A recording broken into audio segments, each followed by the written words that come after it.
வணக்கம் நண்பர்களே. மற்றொரு அருமையான வீடியோவுக்கு உங்களை அன்புடன் வரவேற்கிறேன். நீங்க ஒருபோதாவது இப்படி உணர்ந்ததுண்டா? சிறிய விஷயங்களுக்கே மனம் உடைந்து போகிறது. யாராவது ஒரு வார்த்தை சொன்னால் நாள் முழுவதும் பாதிப்பு. சில நேரங்களில் வாழ்க்கையே கையில் இல்லாத மாதிரி தோன்றுகிறது. அப்போ ஒரு கேள்வி வரும். நான் ஏன் இவ்வளவு பலவீனமாக இருக்கிறேன்? எப்படி மனதளவில் வலிமையானவராக மாறலாம்? உண்மை என்னவென்றால், மன வலிமை என்பது பிறவியிலேயே கிடைப்பது அல்ல. அதை நாம் தினமும் பயிற்சி செய்து உருவாக்கிக் கொள்ள வேண்டியது.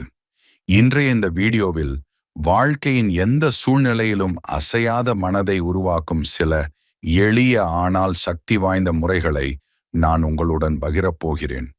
இந்த வீடியோ உங்கள் வாழ்க்கையை மாற்றக்கூடிய ஒன்று ஆகலாம். ஆகவே முழுவதும் கவனமாக பாருங்கள். இன்று நாம் பேசப் போகும் தலைப்பு நம் ஒவ்வொருவருடைய வாழ்க்கையிலும் மிக அவசியமான ஒன்று. எப்படி மனதளவில் வலிமையானவராக இருக்கலாம்? இந்த கேள்வி பலருடைய மனதில் இருக்கிறது. ஏனென்றால் இன்று நாம் வாழும் உலகம் அழுத்தம், எதிர்பார்ப்பு, ஒப்பீடு, விமர்சனம் போன்றவற்றால் நிரம்பியுள்ளது. அதனால் இன்று நாம் பேசப் போகும் விஷயம், மன வலிமை என்றால் என்ன? அதை எப்படி வளர்த்துக் கொள்ளலாம்? முதலில் மன வலிமை என்ன என்பதை நாம் சரியாக புரிந்து கொள்ள வேண்டும். கௌதம புத்தர் கூறுகிறார், புயலால் அசையாத பாறையைப் போல புத்திசாலிகள் புகழாலும் பழியாலும் அசைய மாட்டார்கள். ஒரு பெரிய பாறையை நினைத்து பாருங்கள். எவ்வளவு வேகமாக காற்று அடித்தாலும் அது அசையாது. அதேபோல் யாராவது உங்களை வானளாவ புகழ்ந்தாலும் அல்லது தரைமட்டத்திற்கு விமர்சித்தாலும் உங்கள் மனம் தன் நிலை மாறாமல் இருப்பதே உண்மையான மனவலிமை. முதல் வழி, வாழ்க்கை என்பது ஒரு நேர்கோடல்ல. அது வளைவுகளும் மேடு பள்ளங்களும் நிறைந்த ஒரு நீண்ட பயணம். ஒரு கடல் எப்படி எப்போதும் ஒரே சீராக இருப்பதில்லையோ, அப்படியே நம் வாழ்க்கையும் சில நேரங்களில் அமைதியான தென்றலாகவும் சில நேரங்களில் ஆக்ரோஷமான புயலாகவும் உருவெடுக்கிறது. இந்த மாற்றங்களுக்கு மத்தியில் ஒரு மனிதன் தன்னை தொலைக்காமல் மன உறுதியுடன் இருப்பதே உண்மையான வெற்றி. வாழ்க்கை பெருங்கடலும் அதன் அலைகளும் நாம் ஒரு கடலில் பயணம் செய்யும் படகோட்டி போன்றவர்கள். கடல் அமைதியாக இருக்கும்போது பயணம் இனிமையாக இருக்கும். ஆனால் புயல் வரும்போது படகை சரியாக செலுத்த தெரியவில்லை என்றால் நாம் மூழ்கிவிடுவோம். வாழ்க்கையில் வெற்றி வரும்போது தலைக்கணம் கொள்வதும் தோல்வி வரும்போது துவண்டு போவதும் இயல்பான மனித குணம். ஆனால் இந்த இரண்டு நிலைகளுமே தற்காலிகமானவை என்பதை உணர்ந்தால் மன அழுத்தம் பெருமளவு குறையும். இன்பமும் துன்பமும் ஒரு நாணயத்தின் இரண்டு பக்கங்கள் போன்றவை. ஒன்று வரும்போது இன்னொன்று பின்னால் காத்து கொண்டிருக்கிறது என்பதை உணர வேண்டும். புத்தர் கூறும் 8 உலக நிலைகள். கௌதம புத்தர் மனித வாழ்வின் இயல்பை 8 நிலைகளாக பிரிக்கிறார். இந்த 8ம் ஒவ்வொரு மனிதனின் வாழ்விலும் சுழற்சி முறையில் வந்து கொண்டே இருக்கும். லாபம் மற்றும் நஷ்டம். இன்று நம்மிடம் இருக்கும் செல்வம் நாளை இல்லாமல் போகலாம். நஷ்டம் ஏற்படும் போது கலங்காமல் மீண்டும் எழுவதற்கான வழியை பார்க்க வேண்டும். புகழ் மற்றும் அவமானம். சமூகம் நம்மை புகழும்போது நாம் உயர்ந்து விடுவதில்லை. அதேபோல் பழிக்கும் போது நாம் தாழ்ந்து விடுவதில்லை. மற்றவர்களின் கருத்துக்கள் நம் அடையாளத்தை மாற்ற அனுமதிக்க கூடாது. பாராட்டு மற்றும் நிந்தனை. நல்ல செயல்களுக்கு பாராட்டு கிடைக்கும்போது மகிழ்ச்சி அடைவது இயல்பு. ஆனால் விமர்சனங்கள் வரும்போது அதை ஒரு பாடமாக பார்க்க வேண்டுமே தவிர ரணமாக பார்க்கக்கூடாது. இன்பம் மற்றும் துன்பம். உடல் மற்றும் மன ரீதியான சுகங்களும் வலிகளும் வாழ்வின் ஒரு பகுதி. இந்த 8 நிலைகளையும் சமநோக்குடன் அணுகுபவனே முதிர்ச்சி அடைந்த மனிதன். கவனிப்பாளராகுங்கள், மூழ்கிவிடாதீர்கள். ஒரு ஆற்றின் கரையில் நின்று ஓடும் நீரை கவனிப்பதற்கும் அந்த ஆற்றில் விழுந்து அடித்துச் செல்லப்படுவதற்கும் பெரிய வித்தியாசம் உள்ளது. உங்கள் உணர்வுகளை நீங்கள் கவனிக்க பழக வேண்டும். உங்களுக்கு கோபம் வரும்போது நான் கோபமாக இருக்கிறேன் என்று சொல்வதை விட என்னுள்ளே கோபம் என்ற ஒரு உணர்வு எழுந்து கொண்டிருக்கிறது என்று சொல்ல பழகுங்கள். இது உங்களை அந்த உணர்விலிருந்து பிரித்து காட்டும். உணர்வுகளை கவனிப்பவர்கள் அதன் பிடியில் சிக்கி தவறான முடிவுகளை எடுப்பதில்லை. கவன உணர்வு மற்றும் சுய விழிப்புணர்வு. சுய விழிப்புணர்வு என்பது ஒரு கேடயம் போன்றது. இது உங்கள் மனதிற்குள் என்ன நடக்கிறது என்பதை துல்லியமாக உங்களுக்கு தெரிவிக்கும். உடனடி எதிர்வினை தவிர்த்தல். ஒரு சவாலான சூழலில் உடனே கோபமாகவோ அல்லது கவலையாகவோ பதிலளிக்காதீர்கள். ஒரு நிமிடம் ஆழமாக மூச்சை உள்ளிழுத்து விடுங்கள். இந்த சிறிய இடைவெளி உங்களை நிதானமாக சிந்திக்க வைக்கும். தற்காலிகத்தன்மை, இதுவும் கடந்து போகும் என்ற மந்திரத்தை எப்போதும் நினைவில் கொள்ளுங்கள். தீவிரமான துன்பமும் ஒரு கட்டத்தில் மறையும், மிகுந்த மகிழ்ச்சியும் ஒரு கட்டத்தில் பழகிவிடும். சவால்களை எதிர்கொள்ளும் மன உறுதி. வாழ்க்கை தரும் சவால்கள் உங்களை உடைப்பதற்காக அல்ல, உங்களை உருவாக்குவதற்காக. ஒரு வைரம் அதிக அழுத்தத்திற்கு உட்படுத்தப்படும் போதுதான் ஜொலிக்கிறது. அதேபோல் நெருக்கடியான நேரங்களில் நீங்கள் காட்டும் அமைதி உங்களை ஒரு சிறந்த ஆளுமையாக மாற்றும். அமைதி என்பது பிரச்சனைகள் இல்லாத இடத்தில் இருப்பதல்ல, பிரச்சனைகளுக்கு மத்தியிலும் உங்கள் மனதை அமைதியாக வைத்திருப்பதே ஆகும். வாழ்க்கையின் ஏற்ற தாழ்வுகளை ஒரு விளையாட்டு போல பார்க்க பழகுங்கள். வெற்றி வரும்போது நன்றியுடனும் தோல்வி வரும்போது பொறுமையுடனும் இருந்தால் உங்கள் வாழ்க்கை ஒரு அழகான காவியமாக மாறும். எதுவும் நிரந்தரமில்லை என்பதை உணர்ந்து ஒவ்வொரு நொடியையும் விழிப்புணர்வுடன் வாழ்வதே சமநிலையான வாழ்விற்கு சாவி. இரண்டாவது வழி, மன உறுதியை வளர்த்துக் கொள்ளுதல். மன உறுதி அல்லது மன வலிமை என்பது எப்போதுமே விழாமல் இருப்பது அல்ல, விழுந்த ஒவ்வொரு முறையும் எவ்வளவு வேகமாக மீண்டும் எழுகிறோம் என்பதில்தான் அது அடங்கியிருக்கிறது. ஒன்று, உங்களால் கட்டுப்படுத்த முடியாதவற்றை விட்டுவிடுங்கள்.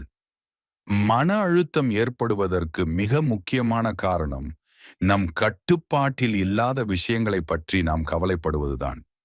மற்றவர்கள் உங்களை பற்றி என்ன நினைக்கிறார்கள், நாளைக்கு என்ன நடக்கும், இதெல்லாம் உங்கள் கையில் இல்லை. உங்கள் உழைப்பும் உங்கள் அணுகுமுறையும் மட்டுமே உங்கள் கட்டுப்பாட்டில் உள்ளது. 2, தோல்விகளை பாடமாக பாருங்கள். மன வலிமை கொண்டவர்கள் தோல்வியை கண்டு முடங்கிவிட மாட்டார்கள். இது ஏன் நடந்தது, இதிலிருந்து நான் என்ன கற்றுக்கொள்ளலாம் என்று சிந்திப்பார்கள். தாமஸ் ஆல்வா எடிசன் பல்பை கண்டுபிடிப்பதற்கு முன் 1000 முறை தோல்வியடைந்தார். அவர் சொன்னார், நான் தோல்வி அடையவில்லை, 1000 வழிகளில் பல்ப் எரியாது என்பதை கண்டுபிடித்தேன். இதுதான் மன வலிமை. 3, இல்லை என்று சொல்ல பழகுங்கள். அனைவரையும் திருப்திப்படுத்த முயல்பவர்கள் எளிதில் மனச்சோர்வடைவார்கள். உங்கள் நேரத்திற்கும் ஆற்றலுக்கும் மதிப்பு கொடுங்கள். உங்களுக்கு விருப்பமில்லாத அல்லது உங்கள் இலக்கிற்கு தடையாக இருக்கும் விஷயங்களுக்கு துணிச்சலாக இல்லை என்று சொல்லுங்கள். 4வது, சுய ஒழுக்கம் மற்றும் தியானம். மனம் என்பது ஒரு குதிரையைப் போல. அதை அடக்கத் தெரியாவிட்டால் அது நம்மை எங்கோ இழுத்துச் சென்றுவிடும். தினமும் 10 நிமிடம் தியானம் செய்வது உங்கள் எண்ணங்களை கவனிக்க உதவும். அமைதியான மனமே வலிமையான மனம். 5, நேர்மறையான மனிதர்களுடன் இருங்கள். நீங்கள் யாருடன் பழகுகிறீர்களோ அவராகவே மாறுகிறீர்கள். உங்களை எப்பொழுதும் குறை சொல்பவர்கள் அல்லது எதிர்மறையாக பேசுபவர்களிடம் இருந்து தள்ளியிருங்கள். உங்களை ஊக்குவிக்கும், உங்களுக்கு புதிய விஷயங்களை கற்றுத்தரும் நண்பர்களை தேடிக்கொள்ளுங்கள். கதை 1. ஒரு தந்தை தன் மகளுக்கு வாழ்க்கையின் சவால்களை விளக்க 3 பாத்திரங்களில் சூடு தண்ணீர் வைத்தார். ஒன்றில் உருளைக்கிழங்கு, இன்னொன்றில் முட்டை, 3வதில் காபி தூளை போட்டார். சிறிது நேரம் கழித்து பார்த்தபோது கடினமாக இருந்த உருளைக்கிழங்கு சுடு தண்ணீரின் அழுத்தத்தால் மென்மையாகி போனது. மென்மையாக இருந்த முட்டை சுடுதண்ணீரில் வெந்த பிறகு உள்ளுக்குள் கடினமாக மாறியது. ஆனால் காஃபி தூள் தன்னை மாற்றிக்கொள்வதற்கு பதிலாக அந்த தண்ணீரையே ஒரு நறுமணமான பானமாக மாற்றியது. வாழ்க்கையில் பிரச்சனைகள் வரும்போது நாம் எப்படி மாறுகிறோம் என்பதுதான் முக்கியம். உருளைக்கிழங்கு போல பிரச்சனைகளை கண்டு உடைந்து போகாமல், அல்லது முட்டை போல கடினமான மனிதராக மாறாமல், காபி போல அந்த சூழலையே நமக்கு சாதகமாக மாற்றுவதே மன வலிமை. கதை 2. ஒரு கழுதை ஒரு பாழடைந்த கிணற்றுக்குள் விழுந்துவிட்டது.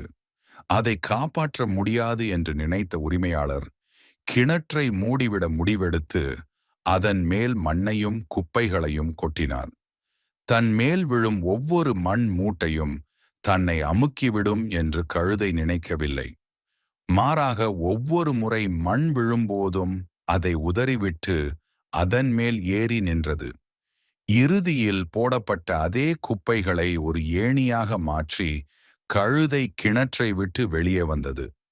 உங்களை நோக்கி வீசப்படும் விமர்சனங்களையும் தோல்விகளையும் உங்களை அமுக்கும் சுமையாக பார்க்காதீர்கள். அவற்றை நீங்கள் மேலே ஏறி செல்வதற்கான படிக்கட்டுகளாக மாற்றுங்கள். கதை 3. ஒரு அடர்ந்த ஆலமரத்தின் நிழலில் அமைதியாக அமர்ந்திருந்தார் முதியவர் விஸ்வநாதன். அவர் அந்த ஊரின் அறிவு களஞ்சியமாக பார்க்கப்பட்டார். ஒரு நாள் ரவி என்ற இளைஞன் அவரிடம் வந்தான். அவன் முகம் சோர்வாகவும் கண்கள் நம்பிக்கையின்றியும் காணப்பட்டன. ஐயா, என்னால் எதையும் தாங்கிக் கொள்ள முடியவில்லை. ஒரு சிறிய தோல்வி வந்தாலும் உடைந்து போகிறேன். மற்றவர்கள் பேசும் விமர்சனங்கள் என்னை நிலைகுலைய செய்கின்றன.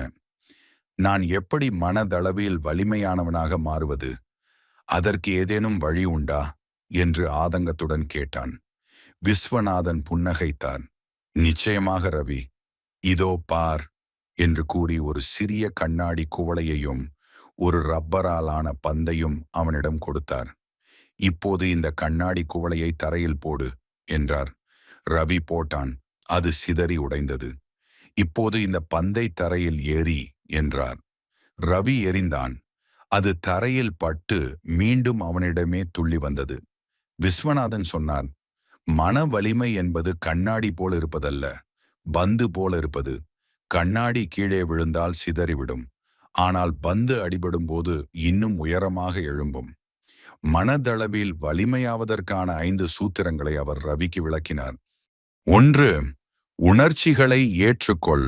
வலிமையானவர்கள் அழுவதில்லை என்று நினைக்காதே.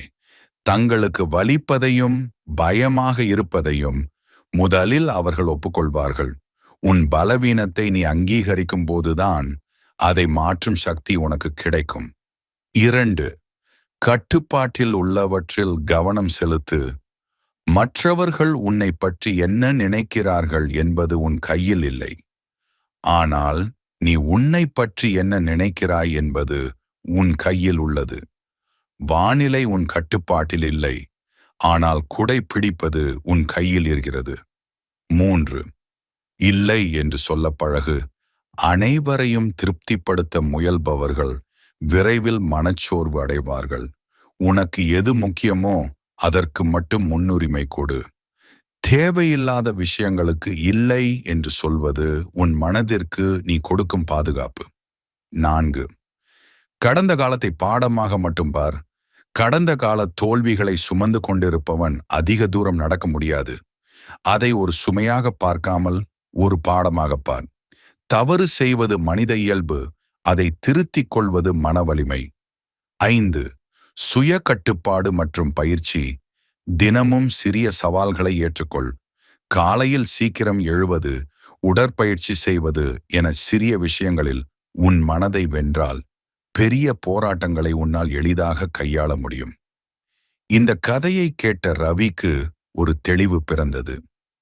தான் ஒரு கண்ணாடி குவளையாக இருந்ததை உணர்ந்தான். இனி ஒரு ரப்பர் பந்தை போல ஒவ்வொரு தோல்வியையும் ஒரு வாய்ப்பாக மாற்றி உயரே எழும்பப் போவதாக உறுதியளித்தான். மன வலிமை என்பது பிறக்கும் போதே வருவதல்ல, அது நாம் சந்திக்கும் சவால்களின் மூலம் செதுக்கப்படும் ஒரு கலை. 3வது வழி, உங்களை நீங்கள் நேசிக்க கற்றுக்கொள்ளுதல். தன்னைத்தானே நேசிப்பது செல்ஃப் லவ் மற்றும் தன் மீது அக்கறை கொள்வது செல்ஃப் காம்பாஷன் என்பது சுயநலம் அல்ல, அது ஒரு மன வலிமையான வாழ்க்கையின் அஸ்திவாரம். 1. தற்காப்பு மற்றும் எல்லைகள். நீங்கள் உங்களை உண்மையாக நேசித்தால் மற்றவர்களின் எதிர்மறை எண்ணங்கள் உங்களை எளிதில் பாதிக்காது. ஒரு நபர் உங்கள் மீது கோபத்தையோ அல்லது தேவையற்ற விமர்சனத்தையோ திணிக்கும்போது அதை அப்படியே ஏற்றுக்கொண்டு மனதிற்குள் ரணமாக்கிக் கொள்ள வேண்டிய அவசியமில்லை. நீங்கள் அமைதியாக சொல்லலாம், நான் இந்த எதிர்மறையை ஏற்க மாட்டேன், நான் அமைதியாக இருக்கவே விரும்புகிறேன். உங்களை நீங்களே காயப்படுத்திக் கொள்ளாமல் பாதுகாப்பதுதான் உண்மையான சுய அன்பு. 2. தினசரி மன தூய்மை பயிற்சி. உடல் ஆரோக்கியத்திற்கு தினமும் குளிப்பது எவ்வளவு முக்கியமோ, மன ஆரோக்கியத்திற்கு தினமும் மனத்தை சுத்தம் செய்வது அவ்வளவு முக்கியம். காலை உறுதிமொழி. காலை எழுந்தவுடன் 1 நிமிடம் அமைதியாக உட்காருங்கள். இன்று என்ன நடந்தாலும் நான் என்னை நேசிப்பேன், எந்த எதிர்மறையையும் நான் உள்ளே எடுத்துக்கொள்ள மாட்டேன் என்று உறுதியாகச் சொல்லுங்கள். ஒரு குப்பை தொட்டியை நினைத்து பாருங்கள். அதை தினமும் சுத்தம் செய்யவில்லை என்றால் அது நாற்றம் எடுக்கும். அதே போல உங்கள் மனதிலும் பழைய கோபம், காயங்கள், கசப்பான நினைவுகள் சேர்ந்து கொண்டே போனால் அது உங்கள் வாழ்வையே பாதிக்கும். தினமும் மன்னிப்பு மற்றும் மறதி மூலம் உங்கள் மனத்தை சுத்தம் செய்யுங்கள். 3. அமைதிதான் உண்மையான வலிமை. சமூகத்தில் ஒரு தவறான கருத்து நிலவுகிறது. கோபமாக பேசுபவர்கள் அல்லது கடுமையாக நடப்பவர்கள் தான் பலசாலிகள் என்று பலர் நினைக்கிறார்கள். ஆனால் உண்மை அதற்கு நேர்மாறானது. கோபம் மற்றும் கடுமை என்பது மன பலவீனத்தின் அடையாளம். ஒருவரால் உங்களை எளிதாக கோபப்படுத்த முடிகிறது என்றால் உங்கள் மனதின் சாவி அவர் கையில் இருக்கிறது என்று அர்த்தம். யாராவது உங்களை எளிதாக தூண்ட முடிந்தால் உங்கள் மனம் இன்னும் வலிமையாகவில்லை என்று பொருள். ஒரு மலை எப்படி புயலில் அசைவதில்லையோ அதேபோல மன வலிமை உள்ளவர் மற்றவர்களின் பேச்சால் எளிதில் அசைய மாட்டார். அவர் அமைதியாக இருப்பார். மன வலிமையை வளர்த்துக்கொள்ள இந்த 3 விஷயங்களையும் எப்போதும் நினைவில் கொள்ளுங்கள். 1. ஏற்றுக்கொள்ளுதல். வாழ்க்கையின் ஏற்றத்தாழ்வுகளை இயல்பாக ஏற்றுக்கொள்ளுங்கள். 2. மன உறுதி. உங்கள் கட்டுப்பாட்டில் உள்ளவற்றை மட்டும் கவனித்து சவால்களில் இருந்து மீண்டு வாருங்கள். 3. சுய அன்பு. உங்களை நீங்கள் நேசிக்க கற்றுக்கொள்ளுங்கள். இந்த 3 தத்துவங்களையும் தினமும் உங்கள் வாழ்வில் பயிற்சி செய்தால் உங்கள் மனம் மெதுவாக ஒரு பெரிய ஆலமரம் போல வலிமையாக மாறும். ஒரு நாள் வாழ்க்கை எத்தகைய சவால்களை உங்கள் முன் வீசினாலும் நீங்கள் ஒரு மலையைப் போல அசையாத மனதுடன் உறுதியாக நிற்பீர்கள். ஒரு சிறு கதை. ஒருமுறை ஒரு குரு தன் சீடனிடம் ஒரு கிளாஸ் தண்ணீரை நீட்டி, இதன் எடை என்ன இருக்கும் என்று கேட்டார். சீடன், சிறிது கிராம் இருக்கும் என்றான். குரு சிரித்து கொண்டே சொன்னார், இதன் எடை முக்கியமல்ல, இதை நீ எவ்வளவு நேரம் பிடித்து கொண்டிருக்கிறாய் என்பதுதான் முக்கியம்.